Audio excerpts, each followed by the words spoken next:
Next News, breaking news. 500,000 third-party accesses in 9 weeks hit one Connecticut town alone. Let that slam into you. Flock and the local bureaucrats sold this as a quiet safety technology, and the receipts just blew that lie apart. And wait till you hear why Windsor ripped out 16 cameras after one answer Flock could not give. Quote, "We have zero interest in violating anyone's rights." Barboursville Mayor Chris Tatum fired back, and that line matters because this junk does not stop at stolen cars. Your commute, your church stop, your kid's school route, logged, stored, searched. And Windsor leaders just pulled 16 cameras because Flock could not guarantee the data was not flowing to federal agencies like ICE. Read that again. Garrett Langley built a private surveillance net local officials plugged into our neighborhoods, and now Congress has to shout, "Get a warrant," because these people treated the Fourth Amendment like a speed bump. Windsor, they saw 500,000 third-party accesses through the Flock camera system in 9 weeks. And that should make every American ask one brutal question. If code can track your car, what protects your bank account? Noble Gold Investments gives you something real physical. And it's gold and silver, a coin you can hold, a bar you can stack, wealth that doesn't live on a server. When AI gets smarter and the cloud gets shakier, do you want digits that can be frozen by a keystroke or physical gold that can be erased by code? They can ship it to your door or help place it in a tax-advantaged retirement account. Go to nextnewsgold.com and just mention my name. You get a free 10-ounce U.S. Independent silver bar when you open a new qualified account. Don't let the surveillance crowd own every switch in your life. Now, Garrett Langley said that Flock has 18,000 cities to go after. That's the part I can't get past. He said the quiet part right to our faces. This was never a narrow tool. It was a land grab. Now we're going to walk through the post because the receipts get even uglier. Multiple towns in Connecticut now permanently removing Flock cameras from their neighborhoods after a massive backlash over privacy concerns. A FOIA request revealed that in just one town, third parties accessed cameras data more than 500,000 times in only 9 weeks. Town leaders here in Windsor say it was not an easy decision, but they have decided to pull the plug on the 16 Flock cameras that were set up around town. And to be clear, these cameras are not the kind that send you a ticket if you go by speeding or running a red light. They just sit there quietly photographing every vehicle going by, noting the time, license plate, and location. If a car is stolen out of Hartford, police can access the Flock cameras and see if that car went by a camera here in Windsor. But town leaders have decided to turn off those cameras because Flock Safety could not guarantee that it's not sharing its information with federal agencies like ICE. Where is the data going? Who has access to that information? Who can access that information? Is it being shared with third parties? In a statement from Flock Safety, they say public safety and privacy are not competing goals, and Flock is committed to transparency, accountability, and local oversight in every community we serve. Now, one resident here in Windsor used a Freedom of Information Act request to find out how many times camera information was accessed. He got it for a 9-week period and found out that that information was accessed by third parties more than 500,000 times in just 9 weeks. Wow. So Windsor pulled 16 cameras after FOIA showed third parties hit the data more than 500,000 times in 9 weeks. Now watch the field test. One citizen says the system isn't just reading plates, it's throwing off a Bluetooth signal that appears to track his phone too. This patriot shows Flock cameras tracking him and his phone as he walks by. Flock emits Bluetooth signal for phone connection and tracking. So we are getting this Flock camera. It's emitting this Connect 36295 Bluetooth signal. It will randomly emit that. You can see it right there. We observed it 32 seconds ago. I can start this back up and you'll see we'll observe it consistently. This specific unit is obviously set off by human motion. Whether that's taking a picture of me is questionable, but the IR element definitely is set off from human motion. As you can see, no cars are coming. There's that connect signal. It's a Bluetooth signal. You can see at the top there, it's coming from the back of this battery pack. I believe it's coming from that white battery module emitting a Bluetooth signal. This looks to be a standard Falcon ALPR unit, so it's not going to be the AI video powered condo unit. The easiest way to tell is the camera.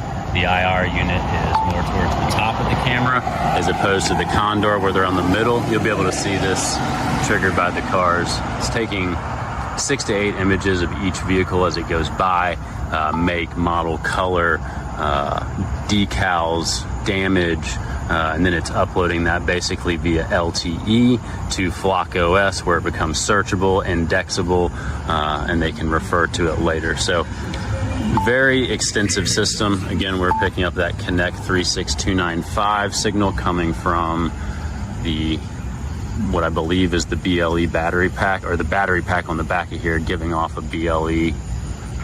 So the demo raises a bigger question than license plate. Next, the reporter corners Flock on whether it tracks people at all. And the Condor camera on screen seems to answer for them in real time. You're saying Flock does not track people, correct? Track people, that's right, and hold their movements like you asked. We're not tracking people. But what do the Condor cameras do? They literally are designed to track a person, aren't they? Not to track a person, no. This is a Flock camera known as a Condor. Unlike the Falcon license plate reader camera, you'll notice this does track the movements of people. Whether or not it was designed to specifically track a person, you can see right now, in real time, no matter which way I move, the camera moves with me. And that's not all that those cameras do, by the way. We've seen how they can even track your phone screen to find out what you're looking at. I could watch a man rollerblade and then take a break to watch rollerblading videos on his phone. How? Because the camera's AI automatically zoomed in on it. Just like it zoomed in on a couple arguing at a street market in Atlanta. So what? They're still anonymous, right? No, they're not. Within 2 minutes of open source intelligence using a commercial facial recognition engine, I found out that one of them just finished medical school and the other is dealing with chronic irritable bowel syndrome. There's a reason why some cops openly brag about how you can't even breathe without them knowing about it. You have cameras everywhere in that town. You can't get a breath of fresh air in or out without us knowing. Like I said, nothing gets in or out of the town without us knowing about it. I already know where you were. Yeah. I have it on camera. I have you on camera walking up, ringing the doorbell, taking the package, and literally running away. So after the company line falls apart, local officials in West Virginia are drawing a constitutional line. Barboursville mayor and police chief say flat out no, calling the surveillance experiment a threat to rights and the Fourth Amendment. Now, Barboursville's mayor, Chris Tatum, and the police chief, Greg Lucas, have both released statements about these Flock security cameras. WSAZ's Victoria Ware has more details on the village's response.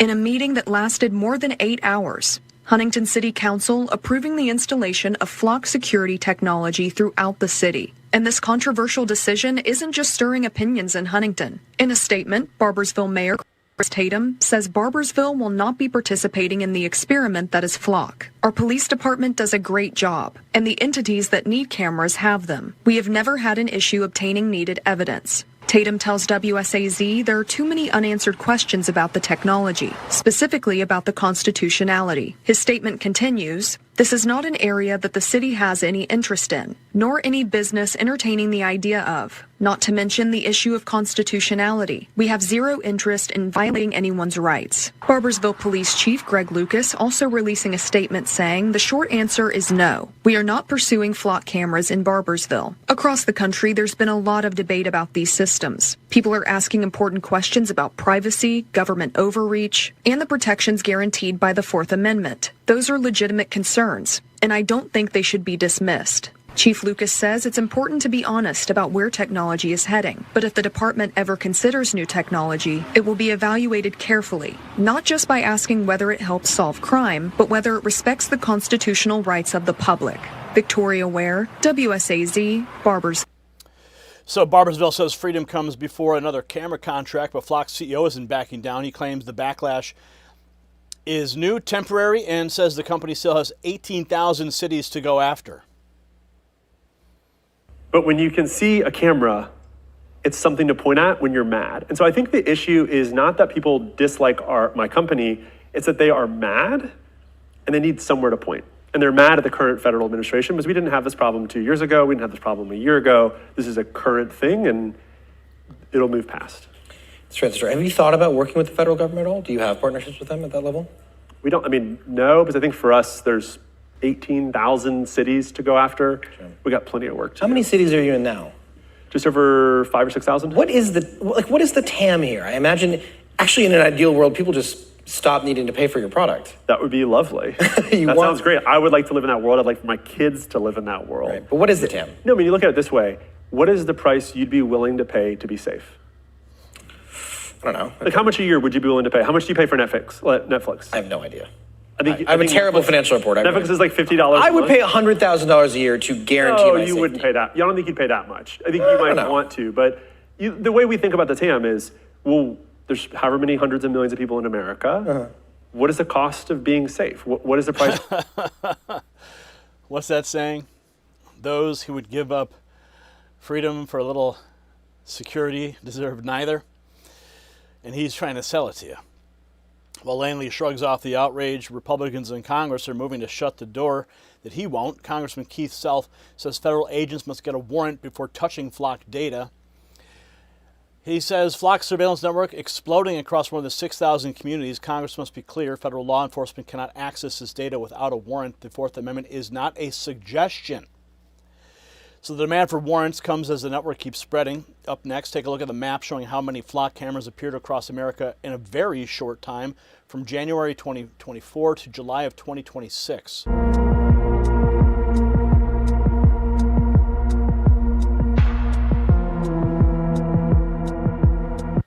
So you could see the numbers growing, intensifying all across, oh my goodness.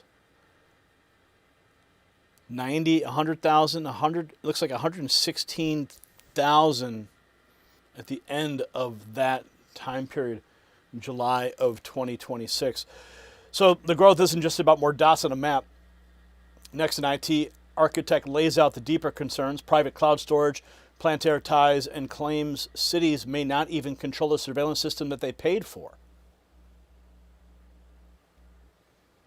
My name is Brett, and I've been a Corona resident in District 4 for 15 years. I'm here to introduce Flock Corona, a community coalition asking this council to cancel the city's contract with Flock Safety and remove the cameras that have been deployed throughout our city. Our website is dflock-corona.org. I'm here because new Flock cameras were recently installed between my home and my daughter's school. So now every time I make that drive, my family's being photographed and logged into a giant corporate database.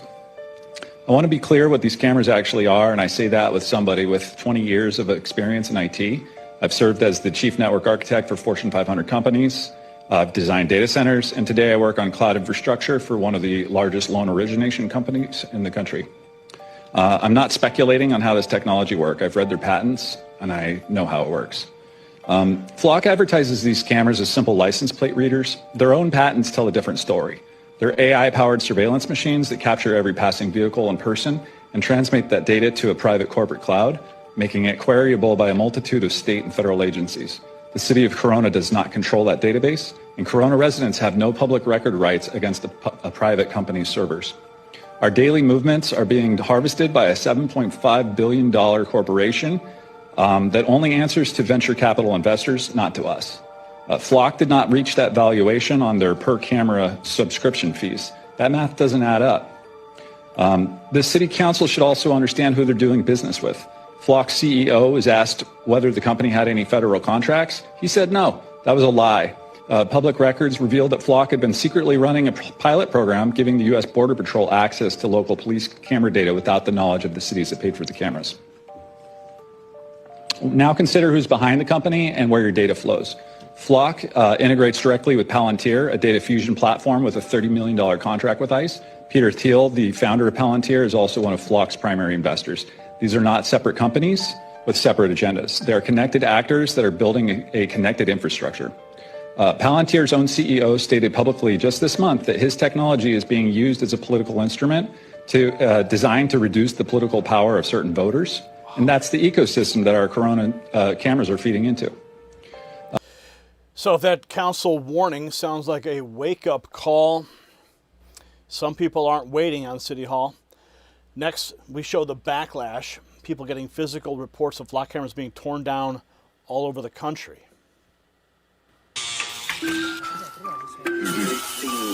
Bitch! So you could see one after another flock cameras being cut down, chopped down, smashed, and destroyed, and just exploding all over the country. People taking matters into their own hands, dressed up, masked up, so they cannot be identified by the very cameras that they're taking down. You're saying Flock doesn't track people, correct? Then the Condor camera follows him. That single moment guts Garrett Langley's whole sales pitch because you can watch the machine track a human being in real time, while Flock denies it out loud. Car, face, phone, movement, all vacuumed into a system that no free American ever voted for. So Representative Keith Self, he said the Fourth Amendment's not a suggestion. Get a warrant. Start there. Hammer your mayor, your council, your sheriff by name, and ask the question that Windsor just forced into the open. Who touched this data? How often? And where did it go? 500,000 third-party accesses in 9 weeks is not a clerical error. It's a surveillance business model. And when Bourboursville says we have zero interest in violating anyone's rights, that town just embarrassed every bureaucrat still hiding behind the word safety.